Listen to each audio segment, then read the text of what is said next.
തദ്ദേശ സ്വയംഭരണ സ്ഥാപനങ്ങളുടെ കീഴിൽ ഭിന്നശേഷി വിദ്യാർത്ഥികൾക്കായി പ്രവർത്തിക്കുന്ന ബഡ് സ്കൂൾ ജീവനക്കാർക്ക് ഇൻഷുറൻസ് പദ്ധതി ആവിഷ്കരിക്കുമെന്നും 50 ബഡ് സ്കൂളുകളെ മാതൃകാ ബഡ് സ്കൂളുകളാക്കി മാറ്റുമെന്നും തദ്ദേശ സ്വയംഭരണ വകുപ്പ് മന്ത്രി K M. Shaji Vengara AR Nagar bliss bud special സ്കൂളിൽ ബഡ് സ്കൂൾ, ബഡ്സ് റീഹാബിലിറ്റേഷൻ എന്നിവയുടെ സംസ്ഥാനതല പ്രവേശനോത്സവം ഉദ്ഘാടനം ചെയ്ത് സംസാരിക്കുകയായിരുന്നു മന്ത്രി.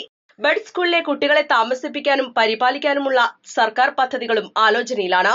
നിലവിലുള്ള ബഡ് സ്കൂൾ സംവിധാനങ്ങളും പദ്ധതികളും എത്രമാത്രം കാര്യക്ഷമമാണ്, എങ്ങനെ കൃത്യമായി നടപ്പിലാക്കാം എന്നതിൽ ഓഡിറ്റ് നടത്തും മന്ത്രി പറഞ്ഞു.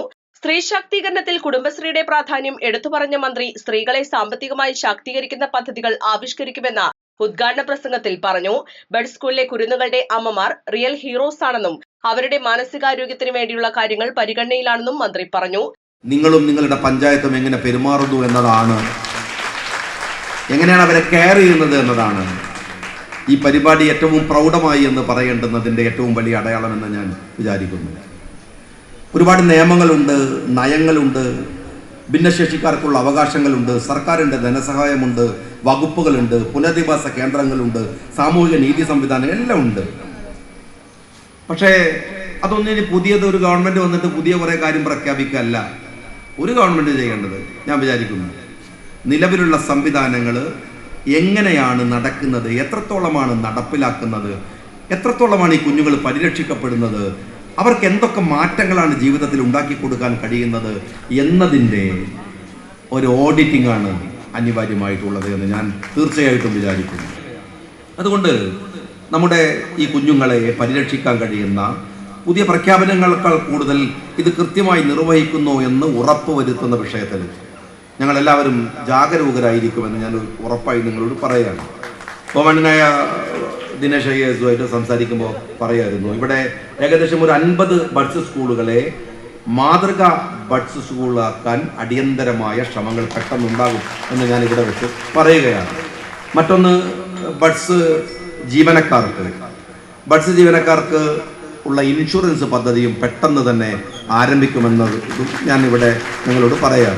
ഭിന്നശേഷി കുട്ടികൾക്കും ഭിന്നശേഷിക്കാർക്കും പകൽ സമയ പരിപാലനം, സവിശേഷ വിദ്യാഭ്യാസം, പരിശീലനങ്ങൾ, തെറാപ്പികൾ, പുനരധിവാസ കേന്ദ്രങ്ങൾ, നൈപുണ്യ വികസന പരിശീലനം എന്നിവയൊരുക്കി തദ്ദേശ സ്ഥാപനങ്ങളുടെയും കുടുംബശ്രീയുടെയും നേതൃത്വത്തിൽ പ്രവർത്തിക്കുന്ന 187 ബഡ് സ്കൂളുകളും 218 ബഡ്സ് റീഹാബിലിറ്റേഷൻ സെന്ററുകളുമാണ് സംസ്ഥാനത്തുള്ളത്. 13,895 പരിശീലനാർത്ഥികളാണ് സംസ്ഥാനത്തെ ബഡ് സ്ഥാപനങ്ങളിലുള്ളത്. ഇവയിലേക്കുള്ള സംസ്ഥാനതല പ്രവേശനോത്സവമാണ് മന്ത്രി കെ.എം. ഷാജി ഉദ്ഘാടനം ചെയ്തത്.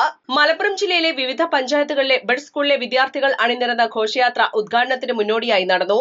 സ്പെഷ്യൽ ഒളിമ്പിക്സിൽ ഇന്ത്യൻ ഫുട്ബോൾ ടീമിനായി കളിച്ച ഫാസിൽ ഉർങ്ങാട്ടിരി ഉൾപ്പെടെ വിവിധ മേഖലകളിൽ കഴിവ് തെളിയിച്ചവർക്ക് മന്ത്രി ഉപഹാരം നൽകി. ഉദ്ഘാടന ചടങ്ങിൽ മലപ്പുറം ജില്ലാ പഞ്ചായത്ത് പ്രസിഡന്റ് P.A. ജബ്ബാർ ഹാജി അധ്യക്ഷത വഹിച്ചു. സൽമാൻ കുറ്റേറ്റിക്കാട്ട് സെലിബ്രിറ്റി അതിഥിയായി പങ്കെടുത്തു. Kudumbashree executive director H. Dineshan സ്വാഗതവും കുടുംബശ്രീ ജില്ലാ mission coordinator B. Suresh Kumar നന്ദിയും പറഞ്ഞു. വേങ്ങര ബ്ലോക്ക് പഞ്ചായത്ത് പ്രസിഡന്റ് മൻസൂർ കോയത്തങ്ങൾ, അബ്ദുറഹ്മാൻ നഗർ ഗ്രാമപഞ്ചായത്ത് പ്രസിഡന്റ് ലൈല പുല്ലൂണി, അബ്ദുറഹ്മാൻ നഗർ ഗ്രാമപഞ്ചായത്ത് വൈസ് പ്രസിഡന്റ് മുസ്തഫ പുള്ളിശ്ശേരി, ജില്ലാ പഞ്ചായത്ത് സ്ഥിരം സമിതി അധ്യക്ഷൻ P.K. അസ്ലു, വിവിധ തദ്ദേശ സ്ഥാപനങ്ങളിലെ ജനപ്രതിനിധികൾ, ബഡ്സ് വിദ്യാർത്ഥികൾ, ഉദ്യോഗസ്ഥർ, രക്ഷിതാക്കൾ, അധ്യാപകർ തുടങ്ങിയവർ ചടങ്ങിൽ പങ്കെടുത്തു. East live, Malappuram. പരിക്കുകളെ ഇനി പേടിക്കേണ്ട. എല്ലാവിധ സ്പോർട്സ് ഇഞ്ചുറികൾക്കുമുള്ള സമഗ്ര പരിഹാരം ഇവിടെയുണ്ട്. ABC orthopaedic hospital, near Kairali theatre, Calicut road, Manjeri.